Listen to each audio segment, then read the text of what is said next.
Bonjour mes amis, voilà, je viens m'immiscer dans le débat sur la nationalité française.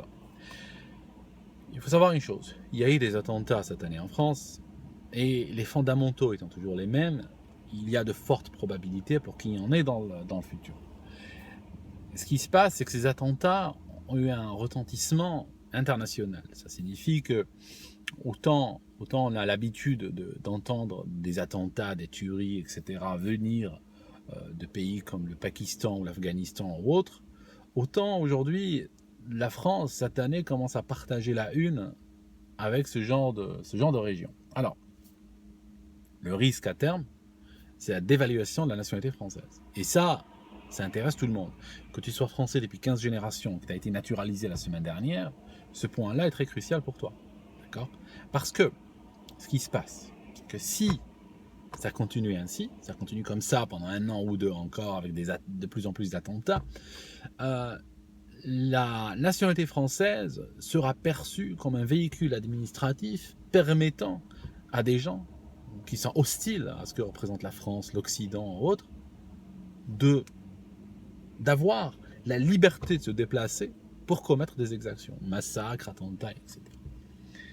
Et qu'est-ce qui va se passer pour tout le monde? Parce que je l'ai vu, je veux dire, je suis en train de vous raconter quelque chose que nous, Algériens, on a vécu. C'est-à-dire qu'en 62, après le départ de la France, le passeport algérien valait à peu de choses près la même chose que le passeport français. Jusqu'à mon enfance, je pouvais voyager partout en Europe sans visa, par exemple. Notre passeport était bienvenu dans le monde.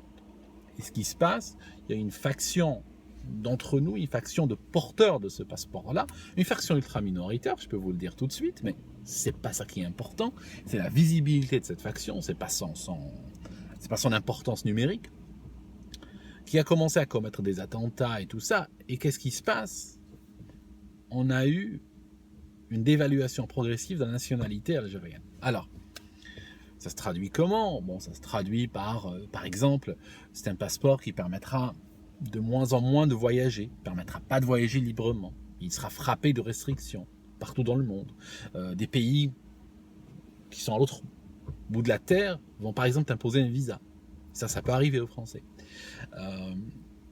Deuxièmement, tu peux te retrouver avec un passeport qui ne permet plus d'ouvrir un compte en banque, ou difficilement, ou qui ne permet pas d'obtenir, je ne sais pas, des facilités d'investissement, ou des facilités d'établissement ailleurs. Parce que toujours, il y aura cette suspicion, il y aura toujours cette arrière-pensée que ce passeport est délivré un peu trop facilement à des gens qui ont de mauvaises intentions. En fait.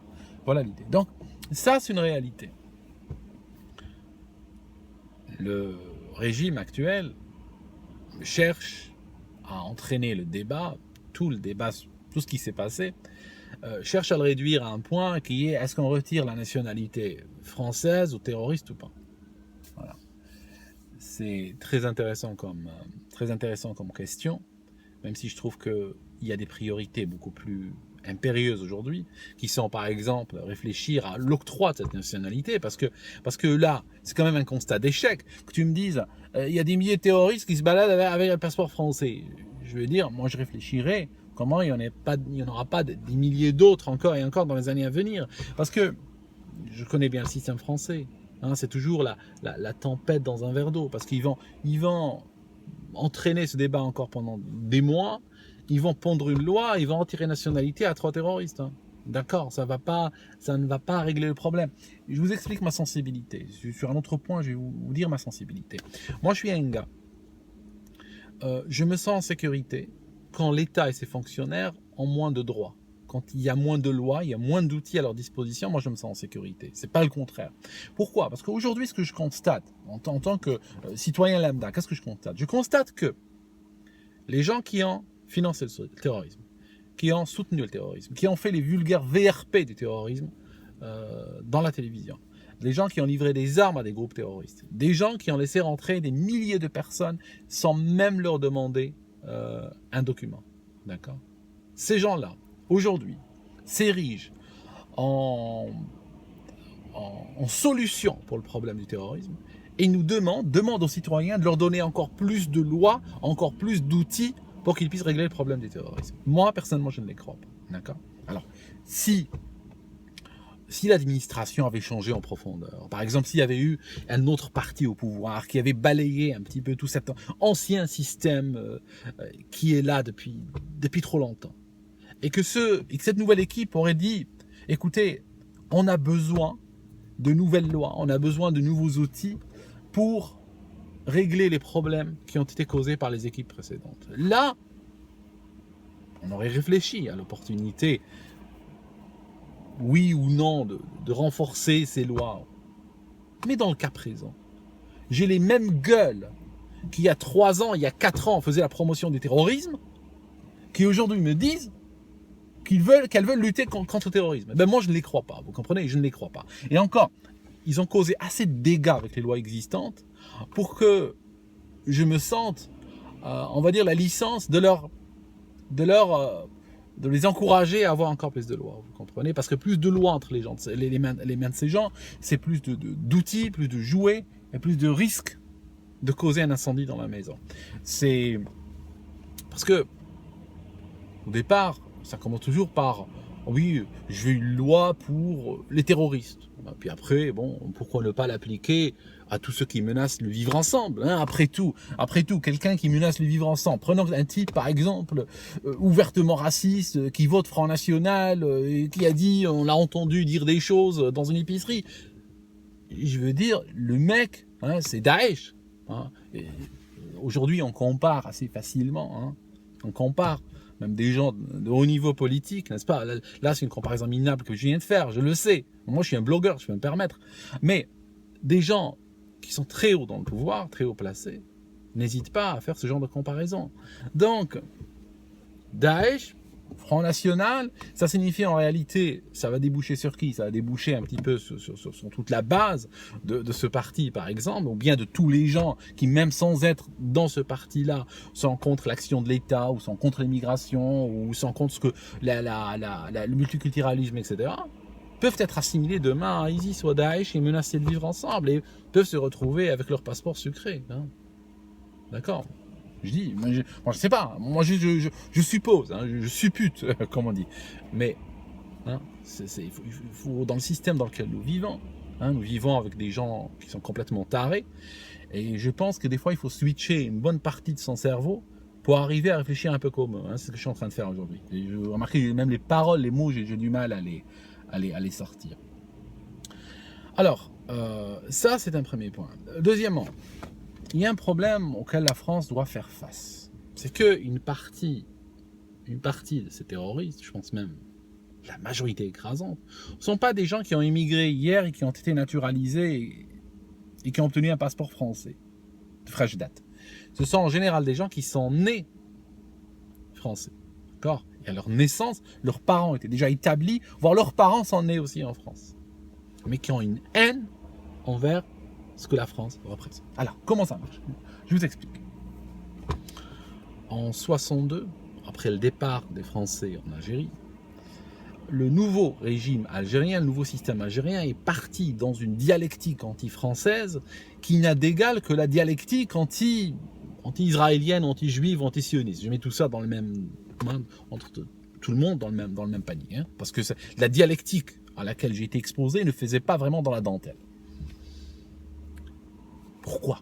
Alors, il y a un pourquoi, mais ce pourquoi peut nous entraîner en dehors de mon sujet, mais grosso modo, c'était tout simplement que l'équipe au pouvoir avait décidé de spolier, donc le peuple algérien avait décidé de s'en mettre plein les poches, d'accord.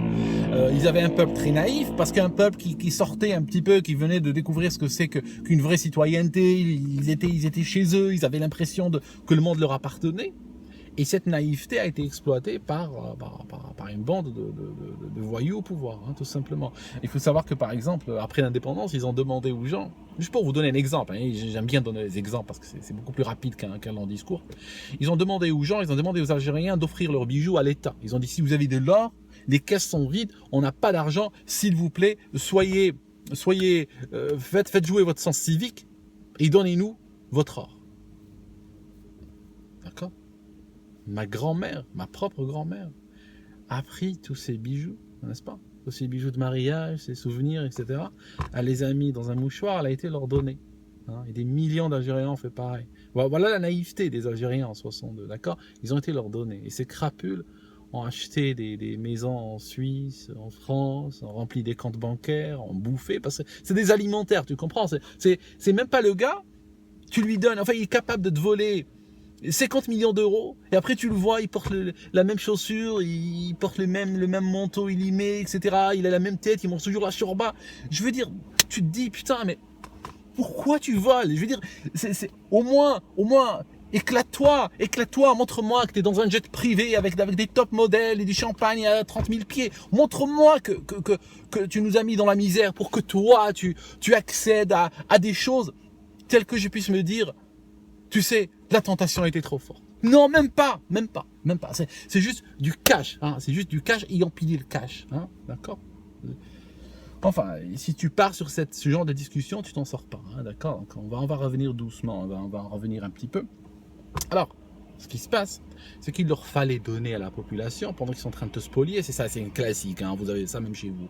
Il faut leur donner un os pour qu'ils s'occupent. Et à ce moment-là, il y a eu un discours anti-français qui continue jusqu'à maintenant. De sorte que, et là c'est absolument inimaginable, de sorte que, alors écoute-moi bien, tu parles à un vieux monsieur ou à une vieille femme qui a vécu la guerre, qui l'a vraiment vécu, qui l'a vécu dans sa chair. Certains ont été blessés, certains ont perdu des enfants, ont perdu des... Ok. Et tu vas trouver un discours apaisé par rapport à cette époque. Tu vas découvrir des fois même une nostalgie par rapport à certains aspects de cette vie de l'époque, par rapport à des personnes rencontrées, par rapport... Et une vision extrêmement, on va dire, équilibrée par rapport à la France, ce que représente la France. Et tu vas trouver aujourd'hui quelqu'un qui a 14 ans, qui est né en 2001. Et tu vas trouver une haine noire contre tout ce que la France ou le français représente à cause de la colonisation. Je veux dire, certains sont comme des chameaux. La page ne se tourne pas. Il y a une mémoire des mauvaises choses qui va rester éternelle. La preuve, ils sont capables d'aller tuer des gens pour des histoires de califat et tout ça, ou de califes qui sont morts il y a 1400 ans, mes amis.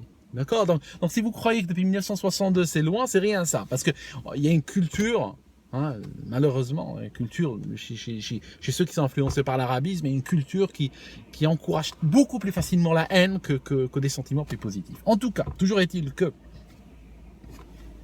ceci se passe en Algérie. À la rigueur, on s'en fiche, hein, t'es français, c'est-à-dire que tu sois aimé en Algérie ou pas, que c'est en a à foutre, hein, après tout. Mais bon, il faut comprendre une chose, avec l'immigration massive, et avec cette immigration cloisonnée, ça signifie que des gens arrivent et continuent à vivre sous l'influence culturelle de pays étrangers. D'accord? Qu'est-ce qui se passe? Cette haine de la France va ressurgir chez des populations qui vivent en France. Et c'est des gens qui sont nés en France. Alors imagine-toi, mets-toi 5 minutes dans la peau d'une personne pareille. Le gars, il est né en France, d'accord? Ses parents peut-être sont même nés en France, mais par des influences culturelles dans lesquelles il baigne, il a une haine absolue contre la France. Mets-toi dans sa tête. Hein, je veux dire, ils sont pas schizophrénies près, mais c'est quelque chose qui va déjà à la base mettre en danger l'ajustement psychologique et social de la personne. Donc déjà à partir de là, toutes les portes sont ouvertes. Et donc, tu as quelqu'un qui a un passeport français, mais qui a une haine absolue de la France. Voilà. Et ça, c'est le problème. Je viens un petit peu de te mettre un petit peu la lumière dessus. La solution, la solution, c'est... J'aurais suggéré des solutions s'il n'y avait pas un type comme Hollande au pouvoir. Je veux dire, les mecs, des fois, ils me disent, oui, mais tu pointes les problèmes et tu ne parles pas de solutions. Oui, mais mes amis, là, une partie des gens ont voté Front National. Après, la presse a commencé à les traiter un petit peu, à suggérer qu'ils sont des racistes et parler des heures sombres de l'histoire, etc. Et les gars, ils ont un coup de trac-zir tel que... Deuxième tour, ils n'ont même pas voulu sortir voter. Hein. C'est ça, voilà, on reconduit les mêmes. Je veux dire, il n'y a pas de solution. Il y a pourrissement qui va venir. Il n'y a que le pourrissement. Parce qu'il n'y a pas une volonté de solution, ni chez le pouvoir, ni chez vous d'ailleurs. Donc, Donc voilà, moi je démarre ma voiture, je pars.